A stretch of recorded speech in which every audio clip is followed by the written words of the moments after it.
नमस्कार, मैं हूं संजय शर्मा। आप देख रहे हैं 4 PM न्यूज़ नेटवर्क। कल क्या बड़ा होने जा रहा है?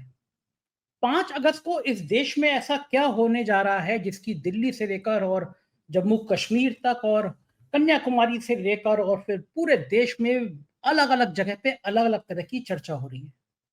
दिल्ली के नॉर्थ ब्लॉक, साउथ ब्लॉक हर जगह गहमा-गहमी है और दिल्ली के जितने पॉलिटिकल सिस्टम के लोग हैं, जितने ब्यूरोक्रेट हैं, सब एक-दूसरे से पूछ रहे हैं कि क्या कुछ बड़ा होने जा रहा है। पिछले दिनों राष्ट्रपति से 2-2 बार प्रधानमंत्री नरेंद्र मोदी का मिलना, फिर अमित शाह का मिलना, फिर अचानक एनडीए की बैठक बुला लेना, ये सब कुछ बता रहा है कि कल का दिन यानी 5 अगस्त का दिन इस देश में कुछ बड़ा काम होने जा रहा है।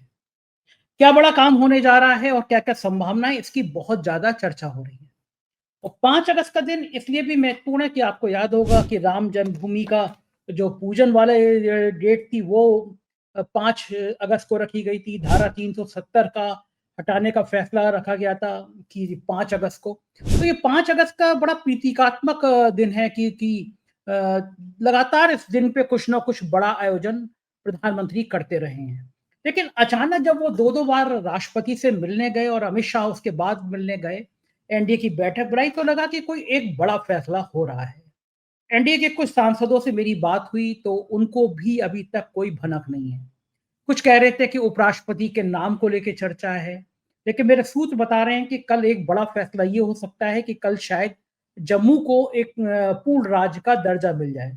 जो मेरे सूत्र हैं मैं फिर बता रहा हूँ कि ये सूत्रों की मिली जानकारी है, उसमें ये है कि जम्मू को पूर्ण राज्य का दर्जा मिलेगा लेकिन कश्मीर केंद्र शासित प्रदेश बना रहेगा। मतलब बिना विधानसभा के कश्मीर बना रहेगा। अनुच्छेद 370 को हटाने की ये छठी वर्षगांठ है। आपको याद होगा 5 अगस्त को ही 370 हटाई गई थी। तो इस दिन ये केंद्र सरकार फैसला लेगी, कल जहाँ तक उम्मीद है इसकी घोषणा भी हो जाएगी कि जम्मू को पूर्ण राज्य का दर्जा दे दें और कश्मीर को केंद्र शासित प्रदेश बना के रखें। और ये माना जा रहा है कि राष्ट्रपति से भी इस बारे में पूरा विचार-विमर्श कर लिया गया है। और ये इसकी जो मैं आपसे बात कर रहा हूँ, इस बीच में मुझे पता चला कि आईबी के चीफ और डोभाल साहब और गृह मंत्री अमित शाह के बीच भी एक बैठक चल रही है। तो ये एक है कि जम्मू को एक निर्वाचित सरकार मिल जाएगी। 2019 में जम्मू कश्मीर के 2 हिस्से कर दिए गए थे, जम्मू कश्मीर और लद्दाख।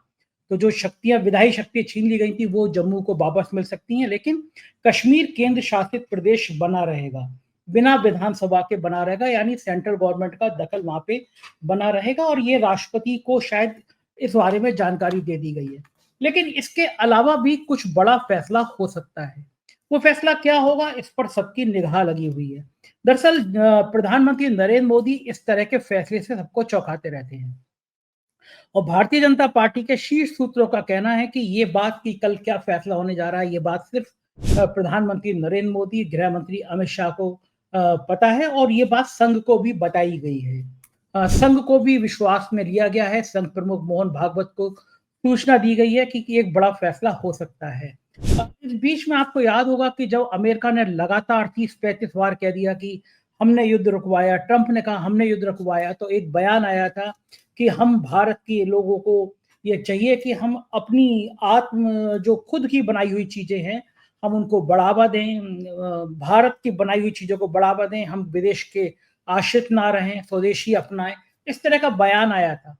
फिर बाद में अलग-अलग भारतीय जनता पार्टी के नेताओं की तरफ से ये ट्वीट हुए, ये मैसेज आए कि हम रूस से तेल खरीदना जारी रखेंगे। एक्चुअल में पूरे देश में जब इस बात की लेके बड़ी फजीहत हो गई कि आखिर प्रधानमंत्री ट्रंप से इतना क्यों झुक रहे हैं। ट्रंप बार-बार भारत की बेइज्जती कर रहे हैं, भारतीयों को वो हथकड़ी बेड़ी लगा के वापस कर रहे हैं। पूरी दुनिया में किसी भी देश के नागरिक को ऐसे नहीं भेजा गया जैसा भारत के नागरिकों को भेजा गया। उसके बाद मोदी जी ने मिलने की, मोदी जी ने संवाद की बहुत कोशिश करी, लेकिन भारत और पाकिस्तान की झड़प के बाद ट्रंप ने लगातार ये कह के कि युद्ध तो मेरी वजह से रुका, भारत का बहुत अपमान किया। यही नहीं, जब मोदी जी को ये खुल के नजर आ गया कि अब लाख उनकी कोशिशों के बावजूद भी अमेरिका का झुकाव पाकिस्तान की तरफ रहेगा, तो फिर ये फैसला लेना मजबूरी बन गया था और बताया जाता है कि संघ भी बहुत नाराज था कि अमेरिका लगातार भारत की इस तरह बेइज्जती कर रहा है और भारत सरकार जवाब नहीं दे पा रही है। उसकी वजह से भारतीय जनता पार्टी के कार्यकर्ताओं में, भारतीय जनता पार्टी के नेताओं में और ब्रांड मोदी पे भी बहुत असर पड़ रहा था। मोदी जी जो अभी तक हमेशा ये लंबा-चौड़ा डायलॉग बोलते रहे कि एक अकेला सब पर भारी, कहीं न कहीं उस दावे की भी हवा निकल रही थी, क्योंकि ऐसा कुछ कर नहीं पा रहे थे। लोग कह रहे थे कि वो 56 इंच का सीना कहाँ चला गया? ट्रंप लगातार बेइज्जती कर रहा है और मोदी जी कुछ कर नहीं पा रहे हैं। तो ये बड़ी गहमा-गहमी थी पार्टी के अंदर, संघ के अंदर, संगठन के अंदर और फिर बार-बार ये दबाव आ रहा था कि अगर मोदी जी इतने कमज़ोर हो गए हैं, तो 17 सितंबर के बाद उनको अवकाश, उनको रिटायरमेंट ले लेना चाहिए। ये बात जितने मोर्चे पे आ रही थी, उतनी ही चर्चा बढ़ती चली जा रही थी। तब प्रधानमंत्री ने मेरे सूत्रों के मुताबिक एक फैसला लिया कि कोई एक बड़ा काम कर दिया जाए। ये प्रधानमंत्री की शैली रही है, जब-जब वो कमज़ोर होते हैं, जब-जब वो घिरने की कोशिश करते हैं, तो वो एक बड़ा काम करने का प्लान करते हैं। नोटबंदी, जीएसटी आपको सब ऐसी अप्रत्याशित तरीके से घोषणाएँ हुई। नोटबंदी जब हुई तो खुद वित्त मंत्री को पता नहीं था। सर्जिकल स्ट्राइक हुई तो रक्षा मंत्री को शायद हवा भी नहीं थी। बाद में उनको ऐन मौके पे बताया गया। तो इस तरह के जब बड़े फैसले होते हैं तो प्रधानमंत्री मोदी सिर्फ अमित शाह को बताते हैं, ये बात सब जानते हैं।